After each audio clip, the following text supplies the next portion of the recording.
5 seconds. Yeah. 5 seconds. Okay, 5 seconds. Okay, why don't we begin then? Welcome to the City Council meeting of Wednesday, June 2nd, 2010. Could I have the roll call, please? Andrea Burns, Present. Justin Cobb, Present. Ron Shattunoff, Present. Donald Zykowski, Here. Salem Derby, Present. Daniel Hagan, Present. Joseph McCoy, Here. Daniel Rist, Here. Joy Winnie. Here. Okay, could I have a motion for the approval of the minutes of May 19th, 2010? Second. Okay, we have a motion and a second for the approval of the minutes of May 19th, 2010. Any discussion? All those in favor? Aye. Opposed? Abstentions? Motion passes. Public speak time. If there's anyone here to address the council other than public hearing, come on, no one is here. Okay, so moving past. Communications from elected officials, boards, and committees. Councilor Rist, did you just want to touch on I have that? two correspondents from the planning board, and they are directly involved our current items under ordinance. I'm sure that the ordinance committee will go over them. One is a recommendation for zoning amendment, section 8.155A, which is a positive recommendation to adopt it.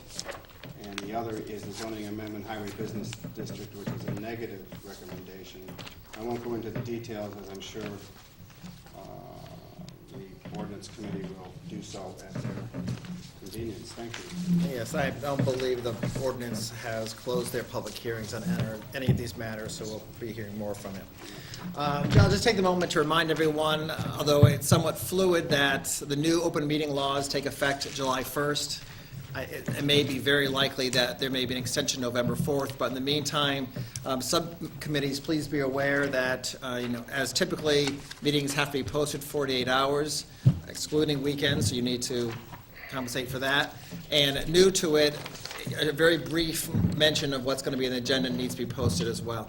There are a series of recommendations or responsibilities that supposedly cities and towns will have to adhere to, such as publicizing meetings 24 hours a day.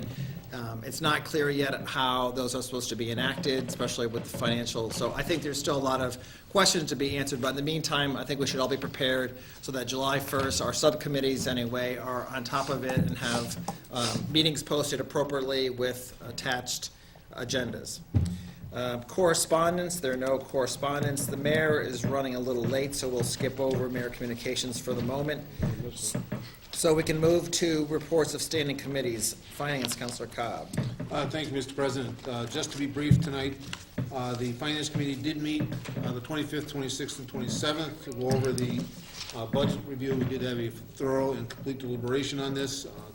That'll be coming up in the public hearing. Our next meeting of Finance is scheduled for June 9th, this year, 2010, and 50 Payson Avenue. And we'll be taking up the school bonding borrowing request at that time. What I'd like to do is actually set right now a public hearing for the next City Council meeting of July 7th, 2010, 6:15 these chambers for the borrowing bonding request. I'd like to state that in the form of a motion. Second. Okay, so we have a motion for setting a public hearing the next July, I'm sorry, does anyone know? July 7th. July 7th, 6:15 p.m. here concerning the bonding for the Easthampton High School project. All those in favor? Aye. Opposed? Aye. No. Okay, okay, let's see, okay, motion passes. I have a question. Councilor Rist has a question concerning Councilor that. Cobb, since I'd like to be present, do you know when you're going to deal with the local meals tax option? Would that be on that current agenda on the 9th, or is that in? That will not be on the agenda for the 9th. So a July meeting, or July? Yes, Okay, thank you. I will advise you when that comes Okay. up. Thank you. Thank you. Public safety. No report this evening. Thank you very much.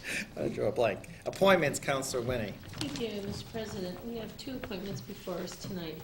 The first one, Raymond G. Redfern for the Licensing Board, term of expiration 6/6/2016, was unanimously voted on in a positive 3-0 for reappointment, or for new appointment. And then William Sullivan, Licensing Board, to expire June 2nd, 2014. Came out of subcommittee with 2 abstentions and 1 no. And we will leave that discussion to the subcommittee members. If we're going to vote on it now, at this time, for the full city council to vote on. Do you want to do those as separate But I'm going to do motions? these separately, so I would make the motion that Raymond G. Redfern be appointed to the licensing board with expiration date of June 6, 2016. Second. Okay, we have a motion and a second for appointment of Raymond Redfern for the licensing board. A second, any discussion from the councilors concerning this appointment? Okay, none being seen. All those in favor? Aye. Opposed, abstained, motion passes. Thank you. The second appointment is for William Sullivan. Sorry, Councilor Riss, you have a question? Before you put a motion on, I was overhearing the conversations in the appointments committee. I'm wondering if the mayor can speak to Mr. Sullivan at this time. Should he defend his appointment, since there seems to be a negative approach to it? I'd like to give him that opportunity before a motion's put on the floor, if he wants to. Did you hear the vote, Mayor? Well, I'm sorry, I apologize for being I late. know you were going to be late. I understand that you've approved Ray Redfern, and you're now considering William Sullivan. Right. William Sullivan was moved forward. He's a sitting member of the licensing board, and he was moved forward because there are no other applicants at this time.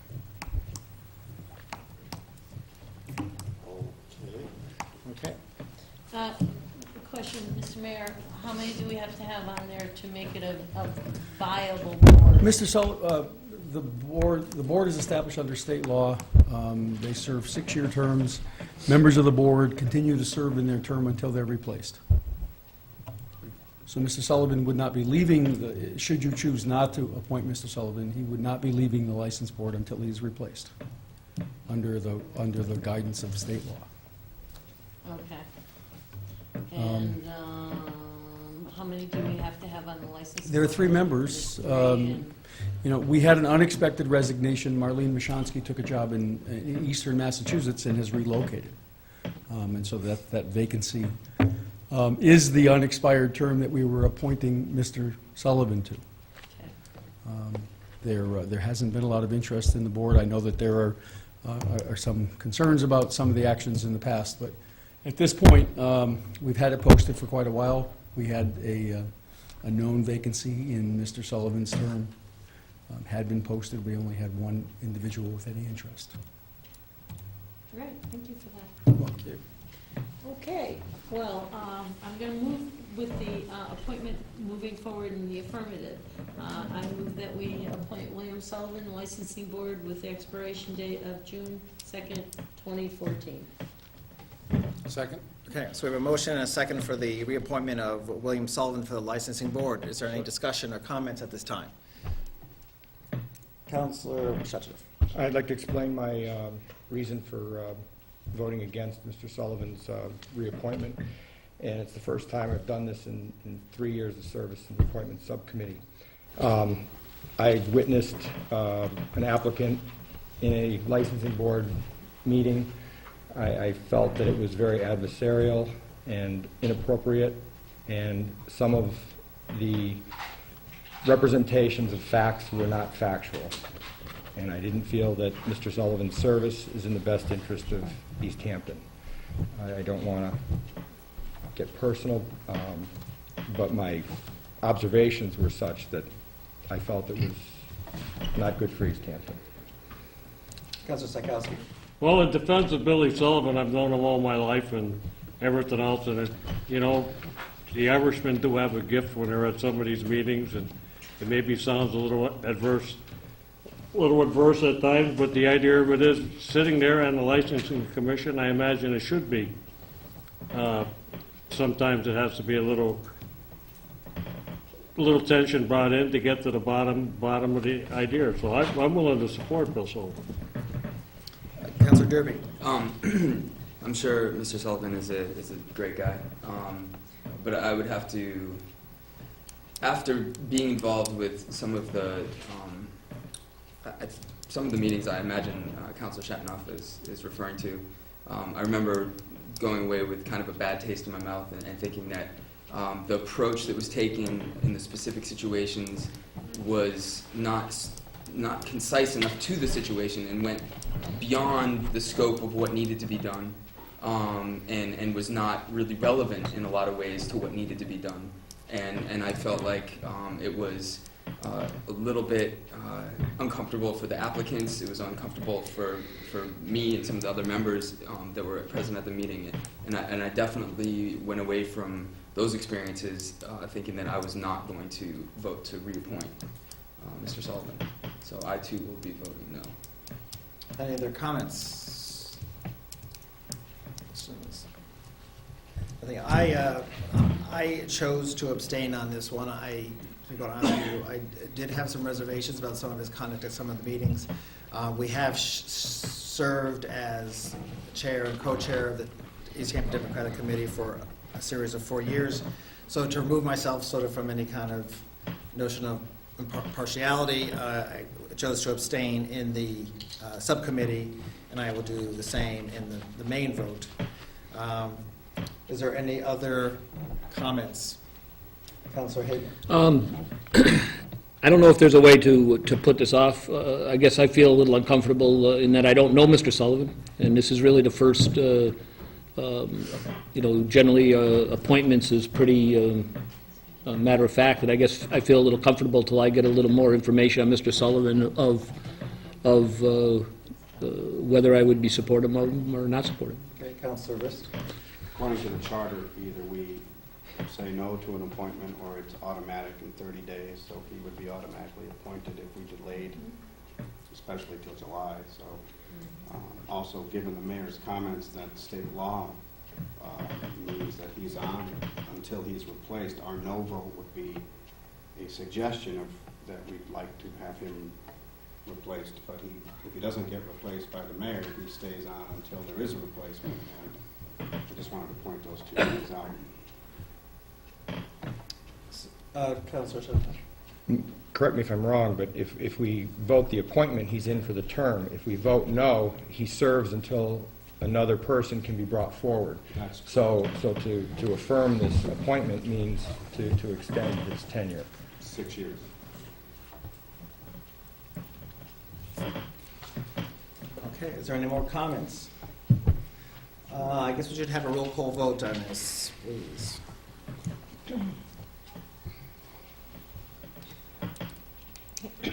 Joseph McCoy, I will have to abstain. Dan Rist, No. Joy Winnie, Yes. Andrea Burns, Yes. Justin Cobb, Yes. Ron Shattunook, No. Don Psychowski, Yes. Salem Derby, No. Daniel Hagan. I'll abstain.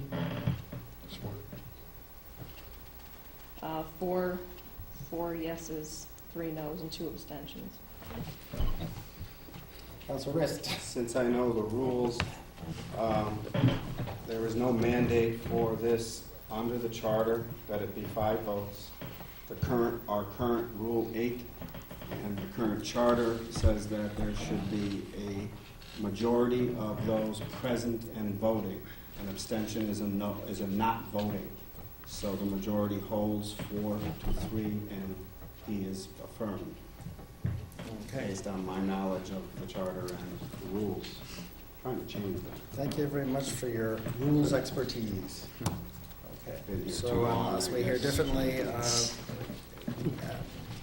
William Sullivan has been reappointed to the licensing board, 4 votes to 3 with 2 abstentions. It looks like it is 6:50. Oh, since we missed, we'll just run back to mayor's communications briefly then.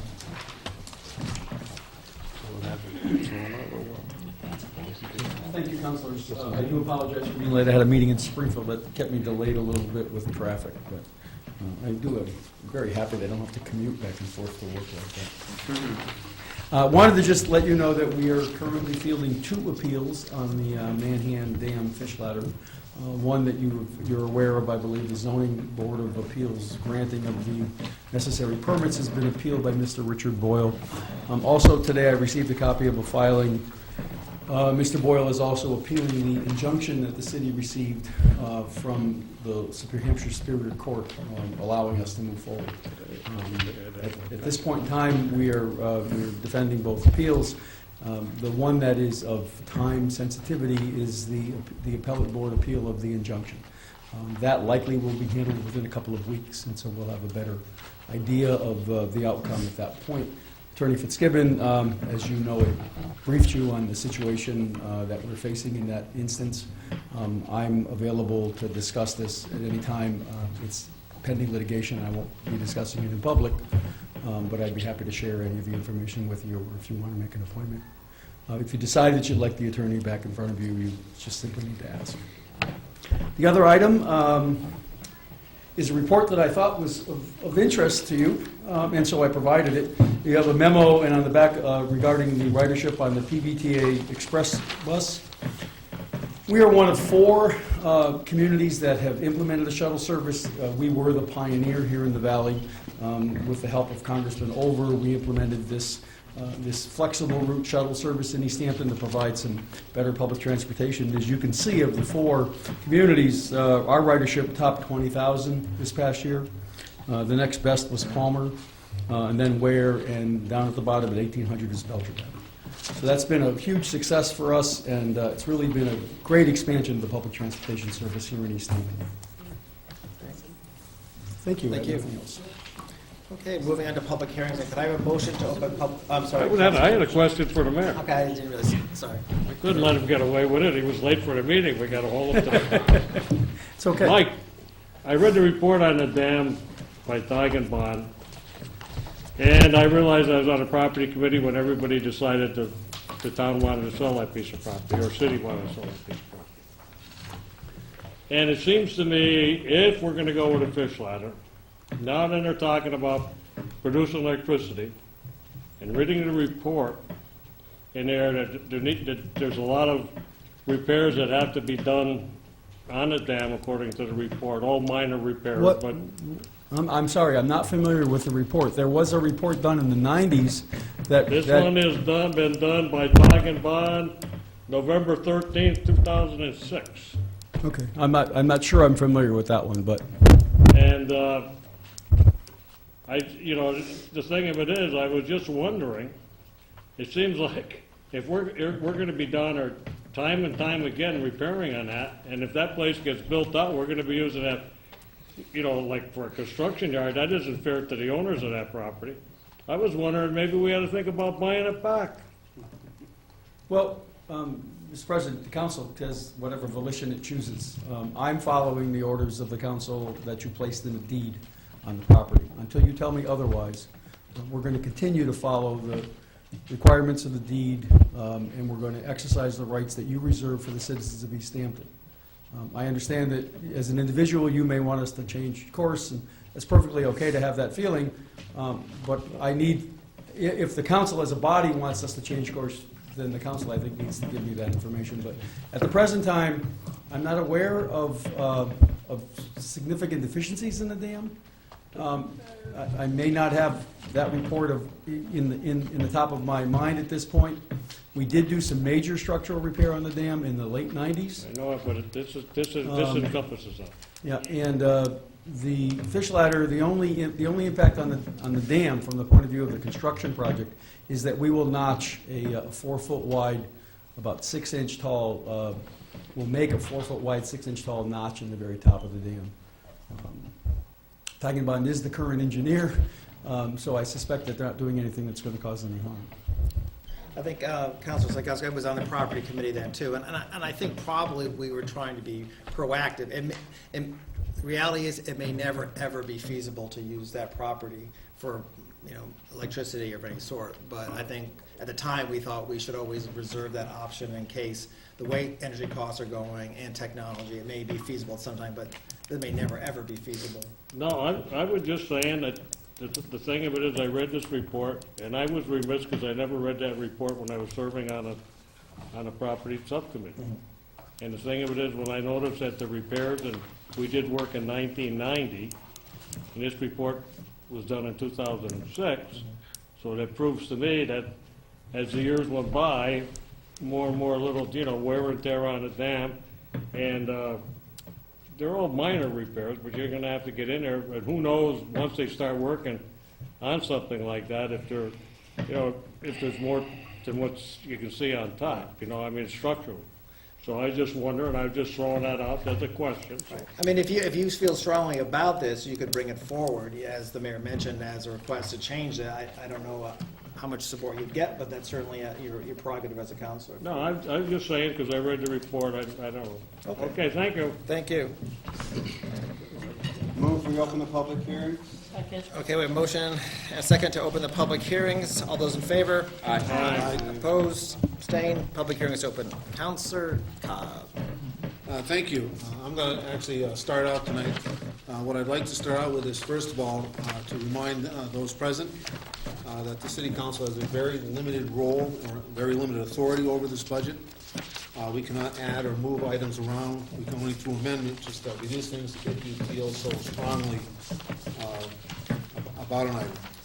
Okay, that said, we did meet on the 25th, 26th, and 27th to discuss these items. The Finance Committee voted 3-0 to actually recommend all 10 sections, basically constituting the meat of the budget, even though there are 12 sections, favorably at this point. The presentation we're going to do tonight is going to start with me. I'm going to do the first 4 sections. Then we're going to move to Councilor McCoy. He's going to do the next 3, and after that, the next 3 will be done by Councilor Hagan.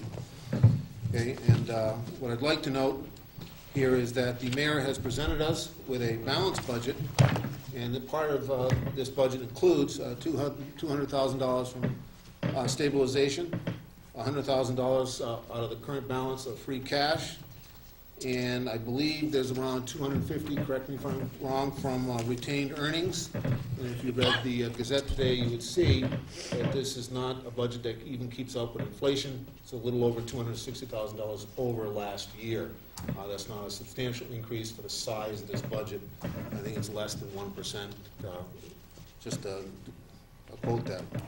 This budget represents a fair distribution of the dollars, given the variety of funds we have available.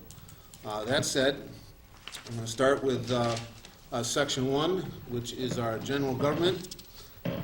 This section includes the City Council, Mayor, Auditor, Assessors, Treasurer, our IT group, Computer, Collector of Taxes, Personnel Department, City Clerk, City Planner, Building Operations, and various boards, commissions, and committees. Basically, the elements that make government run for the most part. This represents roughly 4.2% of the overall fiscal year 2011, so that includes the school money in that percentage of the appropriation. Most of our discussion in finance centered on staffing levels, given the continuing reductions in state aid and budget money that we have. And also, we discussed what reductions were being carried through. Again, if you read the paper this morning, you would see that the cuts to the operation hours at the municipal building will remain in the next fiscal year. That was fully disclosed at the finance meetings. This budget does not contain any layoffs, even though there will be a number of vacant positions not being filled. That said, that's my introductory. I would like to open it up to the mayor if you would like to add any additional comments for this particular section. I don't really want to belabor this. I think the counselor has done a good job of summarizing these, in all the instances of this budget. These are difficult times, as you're aware. The expansion that we've been able to provide is solely on one-time money. If we didn't rely on that, this budget would be some $550,000 less than it is now, and it would contain significant cuts and layoffs. At this point, we're bracing for what is likely going to be a worse 2012. But let's get way ahead of ourselves. Let's get 11 passed. I'm not going to comment on each section. I think that the counselors who were at the make up the Finance Committee are well versed, and I think if you have questions, I'd be happy to answer any of them as we go along. Thank you. Great. Are there any questions for the mayor for the sections? Okay. Well, let's see. Oh, yes. Okay, so anyone here for the public who would like to discuss the first 4 sections of the budget. First section. First what? First section. Oh, just first section, just government, general government. Approach the podium, say your name. Okay, no one being here, go ahead. Thank you. I have before me Section 1, General Government. I read this in the form of a motion. I move that the city vote to raise and appropriate the sum of $1,393,096.76 for the various departments listed under Section 1, General Government, and that the amounts listed in the right-hand column of the mayor's printed report, unless amended, be considered specific appropriations, and that of the sum of $1,392,096.76 for general government, the sum of $69,189.47 be transferred from enterprise revenue as follows. Charge for water enterprise. City auditor, $5,717.93. Audit of financial reports, $654.23. Telephone expense account, $1,528.40. Assessor personnel services, $2,894.66. Treasurer, $7,593.23. Computer personnel services, $3,482.22.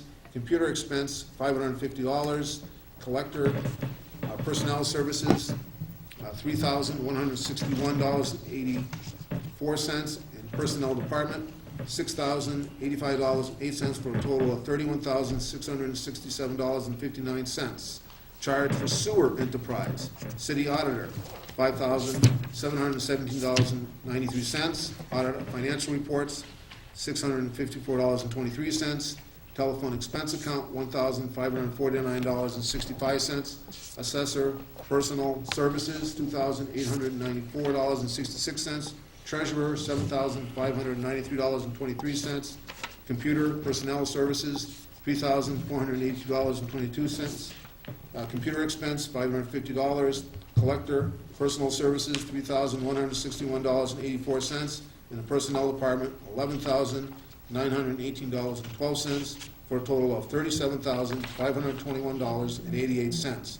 And of the amount of $3,000 listed under item number 712, Conservation Services, the sum of $3,000 be transferred from the Conservation Commission revolving fund number 2837, as recommended by the Mayor and Finance Subcommittee. Second. Okay, we have a motion, a second for the acceptance of Section 1, general government. Any discussion, additional discussion? Council Shetinoff? Just one comment after being at the subcommittee meetings. I'd like to commend the mayor and all the city employees and department heads who put this budget together. They've done a good job of trying to cut costs at every corner. And one thing that has to be mentioned, that expense money has been expended out of the FY10 budget, so that free cash in FY11 is going to be probably less than we usually expect. So that's not going to help the next fiscal year either. So, but I really think that departments coming together and working to make things go deserve some credit. They've done a good job to keep the city running. Any additional comments? Okay, not being seen. All those in favor? Aye. Opposed? Abstained? Motion passes. Thank you. As I continue, this is Section 2, Public Safety. Again, we had the chiefs present when we discussed this item along with the mayor. And this section of the budget includes the police department, crossing guards, public safety, joint dispatch, fire department, ambulance, and our building inspector, along with gas, plumbing, wire inspector, and animal control, a couple of various things in there. Again, the majority of the discussion was on staffing levels, and there was a number of items that we expressed concern over the decline in the budget appropriation. The chiefs and everybody there felt comfortable. That's why the Finance Committee again voted 3-0 to support this. Included in this section is an appropriation of $100,000 from free cash, and this section alone represents, out of the total budget, about 13.4% of the total direct appropriation. Those are my comments. We do have the mayor and city auditor present if there are members here who have any questions. Are there any questions from the counselors for the mayor and the city auditor? Not being said, okay, Counselor Sheldon. Anyone? All right.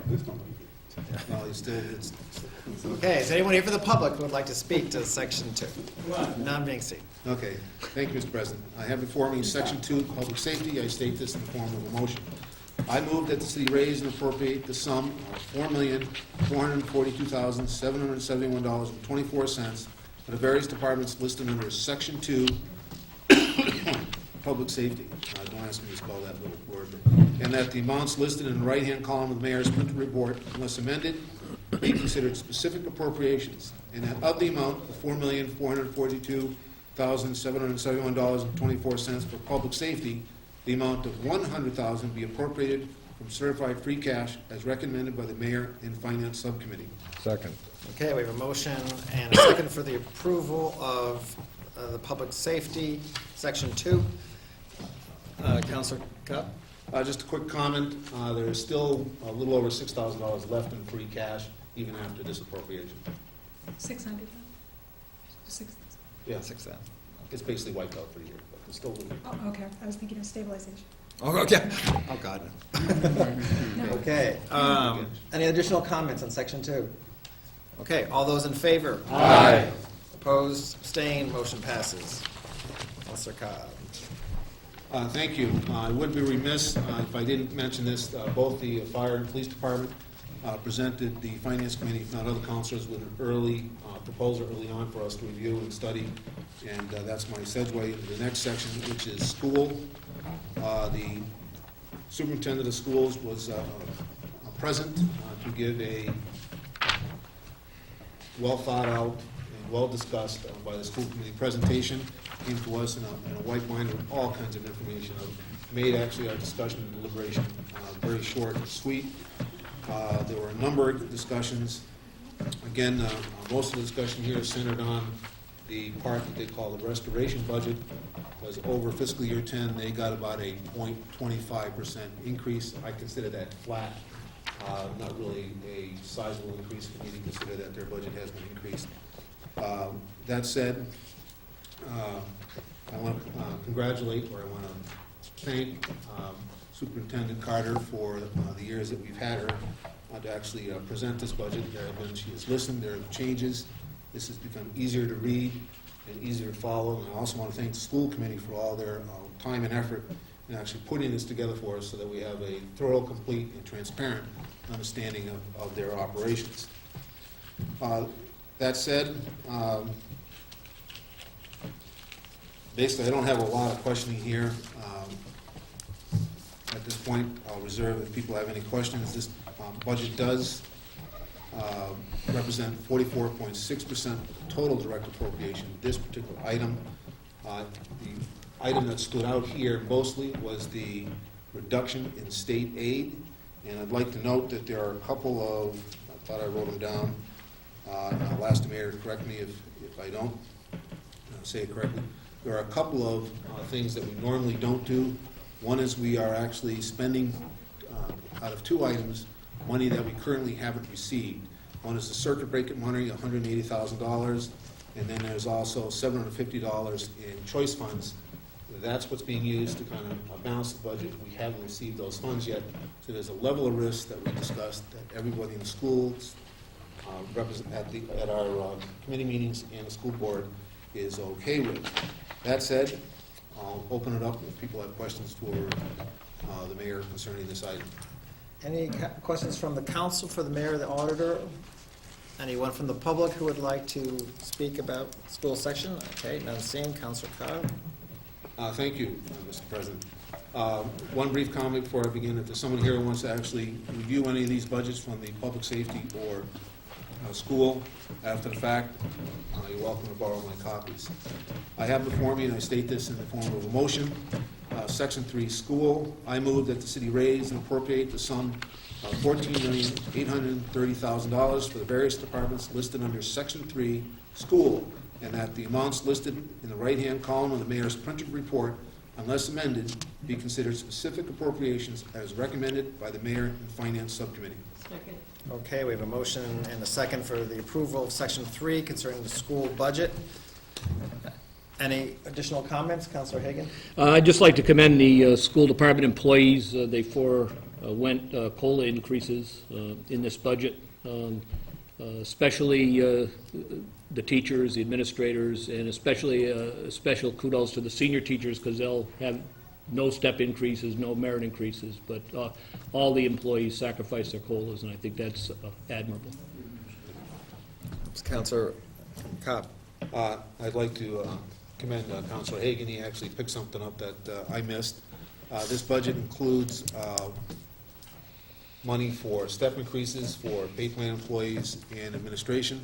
What that leaves out is no money for those employees who are maxed out in our current system. So I want to just comment that that did come up in our discussion. That's all. Great. Any additional comments? Okay. All those in favor? Aye. Opposed, abstained, motion passes. Thank you. Next, before I turn it over to Councilor McCoy, is Section 4, Public Works. This section includes DPW administration, motor, our fuel, our DPW engineering, DPW highway, snow and ice control budget, our DPW motor repair, the Brookside Main Street Cemetery budgets, and the tree warden. This is a budget that, again, has been reduced over the last couple of fiscal years. Again, most of the discussion here concerns staffing levels so that we can maintain a certain level of service that we do have, given the number of reductions we've had here. This budget does not include any layoffs in this section, again, but there are vacant positions that are not being filled, and the section represents about 4.1% of the total direct appropriation. Present during our deliberations, and I was glad to see them, was both the Superintendent Joe Kwiatkowski, the Chair of the Board of Public Works, and the Office Manager, Patty Cotton. So we had all the information we needed to make a decision. That said, I open it up again if anybody has any questions on this item for the mayor. Okay. Any questions from the councilors, for the mayor, the city auditor, or anyone from the public who would like to speak? Okay, none being seen. Councilor Cobb. Thank you. I'll state this in the form of a motion, Section 4, Public Works. I move that the city raise and appropriate the sum of $1,355,276.16 for the various departments listed under Section 4, Public Works, and that the amounts listed in the right-hand column of the mayor's printed report, unless amended, be considered specific appropriations, and that of the amount of $1,355,276.16 for Public Works, the sum of $378,157.45 be transferred from enterprise revenue specifically as follows: charge for water enterprise, DPW administration, $80,621.40. DPW motor fuel, $25,553.70. DPW engineering, $21,774.08. DPW highway, $65,789.31. DPW motor repair, $12,548.67 for a total of $206,000. I'm stumbling here. $206,287.16. We'll just read the numbers. Sorry, couldn't get that one. Charge for sewer enterprise. DPW administration, $80,621.40. DPW motor fuel, $21,838.51. DPW engineering, $21,774.08. DPW highway, $35,087.63. DPW motor repair, $12,548.67 for a total of $171,870.29, and the sum of $5,585 for the Brookside East Street Cemetery operations to be appropriated from the sale of lots fund number 272701, and the sum of $2,600 be appropriated from the parking ticket fund number 282816 as directed by the mayor in finance subcommittee. Second. Okay, we have a motion, a second, for the acceptance of Section 4 concerning Public Works. Any additional comments or discussion? Okay, none being seen. All those in favor? Aye. Opposed? Abstain? Motion passes. I'd like to now turn this over to Councilor McCoy. Okay, I'll try this with the two hats tonight. So, to begin with, continuing on Section 5, which is enterprise, which is pretty much discussion of the water enterprise and sewer and retained earnings of those departments. As Councilor Cobb has mentioned, it's a tough budget year, and we saw a lot of retained earnings that in the past had been used for hopefully capital expenses are now being used just for operational expenses. But we were very impressed again with the savings that have been made. So that being said, is there anyone here who, the mayor or city auditor, who would like to comment on enterprise or public comment? Okay, now being said, I will make a motion then for Section 5 enterprise. I move the city raise and appropriate the sum $1,978,245.38 for the various departments listed under Section 5 enterprises, and that the amounts listed in the right-hand column of the mayor's printed report, unless amended, be considered specific appropriations. And that amount of $1,978,245.38 for enterprises, the following be transferred from enterprise revenue and enterprise retained earnings. Charge to water enterprise, $600,165.48. Charge to sewer enterprise, $1,128,079.90. Charge to retain earnings, water operations, $45,000. Charge to retain earnings, sewer operations, $205,000, as recommended by the mayor and finance subcommittee. Second. Okay, we have a motion and a second for the approval of the Section 5 enterprise section. Councilor Cobb? Yeah, I want just to point out to councilors, the last two items here, charge retained earnings, water operations and sewer operations. This basically is their stabilization fund. You can see that they're using close to $250,000 in that one-time revenue. Thank you. Any additional comments? None being seen. All those in, wait, motion, there was a second? Yes. Okay, all those in favor? Aye. Opposed, abstained, motion passes. Okay, Section 6, Human Services. These covered some of the departments such as the Board of Health, Council of Aging, and Veteran Services.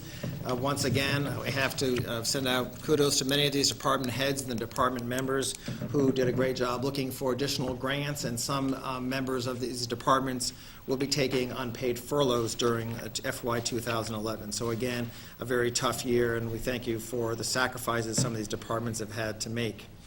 Is anyone here who would like to comment on this Section 6, Human Services budget? Okay, I will then make a motion, though. I move that the city raise and appropriate the sum of $481,620.01 for the various departments listed under Section 6, Human Services, and that the amounts listed in the right-hand column of the mayor's printed report, unless amended, be considered specific appropriations as recommended by the mayor and finance subcommittee. Second. Okay, we have a motion and second for the approval of Section 6, Human Services. Any additional comments concerning that appropriation budget? Okay, none being seen. All those in favor? Aye. Opposed? Abstained? Motion passes. Great. Section 7, Culture and Recreational. These, again, are some of our services such as library, parks, recreation, and some of the community centers that we support. Personally, I'm really proud of this city that even in tough times of this budget, I think that the budget reaches out to our least fortunate. We still try to find some money, although not as much as we would like, to support the Easthampton Community Center and to support the Northampton Survival Center for those Easthampton residents that they service. So I think it really is a great measure of, I think, a community's character when they find money to reach out our least fortunate. And certainly, people out who are listening, if you can find time to donate money or help to those great organizations, it would be worthwhile.